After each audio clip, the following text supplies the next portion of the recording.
Hello বন্ধুরা, আমি শাকবর্ণিল। আজকে এই ভিডিওতে বেশ কিছু সিনেমা সংক্রান্ত বিষয় আপনার সঙ্গে আলোচনা করব। সবার আগে কথা বলবো আওয়ারাপান 2 নিয়ে।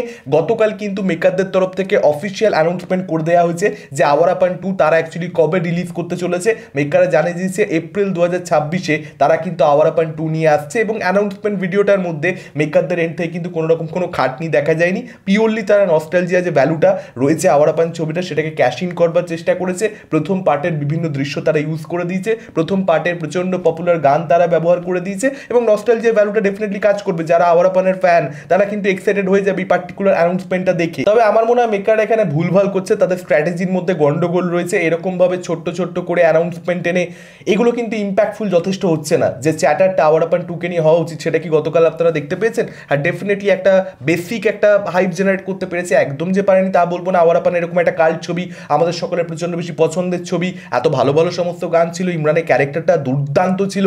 তো সেটাকে নিয়ে একটা তো চ্যাটার হবে, কিন্তু সেটা যে লেভেলে যাওয়া উচিত সেটা হচ্ছে না। তার কারণ মেকাররা তো ওই একই দৃশ্য ব্যবহার করছে। তো মেকারদের নতুন কিছু একটা শ্যুট করে একটা কাইন্ড অফ পোস্টার, একটা ফার্স্ট লুক কিছু একটা ড্রপ করা উচিত। একটু এফোর্ট মেকারদের দেওয়া উচিত। এই যে ছোট ছোট করে তারা অ্যানাউন্সমেন্ট করছে, এটা কিন্তু ঠিক করছে না। আগেও আপনার নিশ্চয়ই মনে হচ্ছে আওয়ারাপান 2 কে নিয়ে কিন্তু একটা বিশেষ ফিল্মসের তরফ থেকে ভিডিও ড্রপ করা হয়েছিল, তারপর আবার সেম জিনিসটা গতকাল করা হয়েছে।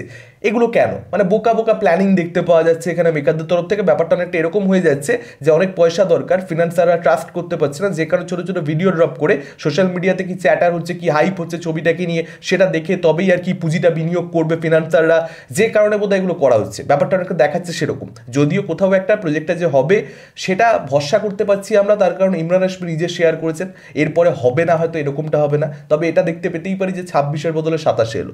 এখন বলছে 26, আবার এরকম একটা আওয়ারাপানের বিভিন্ন দৃশ্যকে নিয়ে একটা ভিডিও তৈরি করে দেবে, গান লাগিয়ে দেবে, বলবে 27-এ আসবে।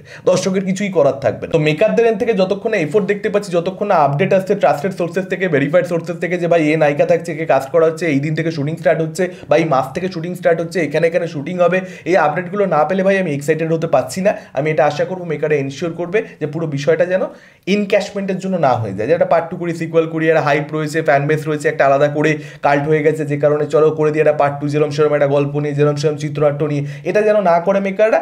একটা ঠিকঠাক ছবি যেন তারা করে। খুব ভালো কিছু আমরা চাইছি না, তবে একটা ঠিকঠাক ছবি, ডিসেন্ট ছবি, ওয়াচেবল ছবি অ্যাটলিস্ট যেন তারা উপহার দেয়। এবার খারাপ দিক কিছু থাকলে সেখানে থাকুক, তাতে অসুবিধা নেই। কারণ না, বিটার সুইট লাইফের অ্যাকচুয়ালি আনঅফিসিয়াল রিমেক ছিল কাইন্ড অফ ফার্স্ট পার্টটা। তো সেকেন্ড পার্টটা এবার দেখা যাক, যে মেকাররা অরিজিনাল গল্পে করলে অনেক ক্ষেত্রে এরকম হয় যে ফার্স্ট পার্ট অ্যাকচুয়ালি রিমেক বা অ্যাডাপ্টেশন করতে গেলে ঝেড়ে বানিয়ে দিয়েছে, কাল্ট হয়ে গেছে।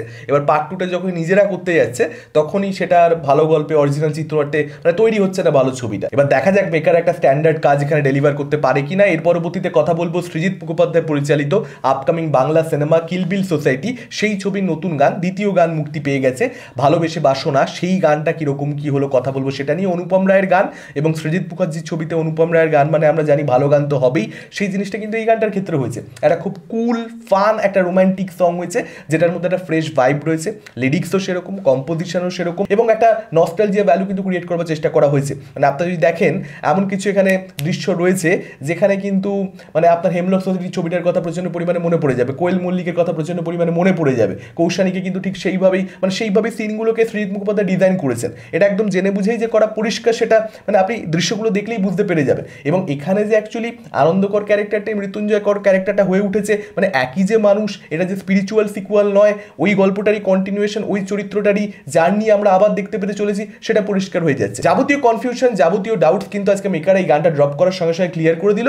এবং যারা কলেজ স্টুডেন্ট তাদের কিন্তু এই গানটা খুব ভালো লাগবে বলে আমার বিশ্বাস। মানে আজকের দিনে যাদের 18, 19, 20, 21 এটা যাদের এজ ব্র্যাকেট, এই বয়সের মধ্যে যারা পড়ে, তাদের কিন্তু এই গানটা ভালো লাগতে চলেছে, এবং তারা কিন্তু হলে গিয়ে এই ছবিটা দেখবার কথা। এমনিতেই সৃজিত মুখোপাধ্যায়ের একটা সত্যি বলতে ইয়ং অডিয়েন্স রয়েছে, তো তারা তো অবশ্যই এই ছবিটা দেখতে যাবে। এই গানটা যেরকম হয়েছে, এই ছবিটার কিন্তু একটা ইয়ং অডিয়েন্স থাকবে। এবং এই গানটার মধ্যে একটা দৃশ্য রয়েছে যেখানে কিন্তু কৌশানীর সঙ্গে পরমব্রতর একটা ইকুয়েশন ডেভেলপড হচ্ছে, সেটা দেখে অ্যাকচুয়ালি কিন্তু সন্দীপ তার ক্যারেক্টারটা যেরকম এক্সপ্রেশন সেই দৃশ্যে দেখতে পাওয়া যাচ্ছে, দেখবেন একদম কৌশানীর পেছনেই সে বসে রয়েছে, সেই দৃশ্যটা দেখে কিন্তু পরিষ্কার যে সেখানে একটা টেনশন তৈরি হচ্ছে। মানে সন্দীপ তার ক্যারেক্টারটারও কিন্তু একটা পরমব্রতর ক্যারেক্টার থেকে মেবি কিছু একটা ডিমান্ড রয়েছে, যেটা সে পাচ্ছে না, যেটা কৌশানী পাচ্ছে, যে কারণে সেখানে একটা টেনশন কিন্তু তৈরি হচ্ছে।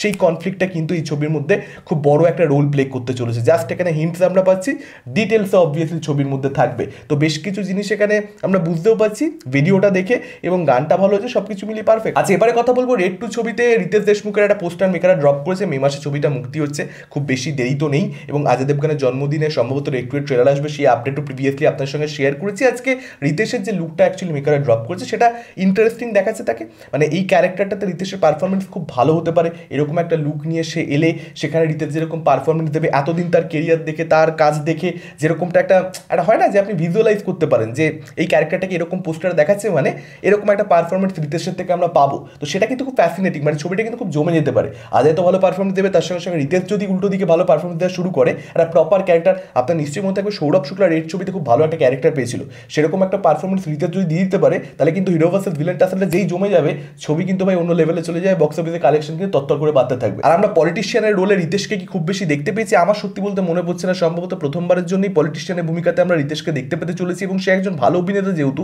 একটা প্রপার রোল তাকে দেওয়া হলে, কমেডির বাইরে তাকে বলিউড প্রচুর যে ইউজ করছে কথা আমরা বলতে পারবো না, যদি তাকে একটা ঠিকঠাক রোল দেওয়া হয় সেক্ষেত্রে সে যে ভালো পারফরমেন্স দেবে সেই বিশ্বাস আমরা রাখতেই পারি। আপনাদের কি মতামত এই পার্টিকুলার বিষয়গুলোকে কেন্দ্র করে? সৃজিত মুখোপাধ্যায়ের ছবির গান আপনাদের কিরকম লেগেছে? রিতেশের লুক আপনাদের কিরকম লেগেছে? আওয়ার আপন 2 নিয়ে আপনাদের কতটা এক্সাইটমেন্ট? ডেফিনেটলি আপনারা সেটা আমাদের কমেন্ট করে জানাতে পারেন। এই ভিডিওটা ভালো লাগলে লাইক করতে পারেন, শেয়ার করতে পারেন, আমাদের চ্যানেল নতুন হলে চ্যানেলটাকে অবশ্যই সাবস্ক্রাইব করতে পারেন। আজকের মতো টাটা, চোখ রাখুন পরবর্তী ভিডিওতে।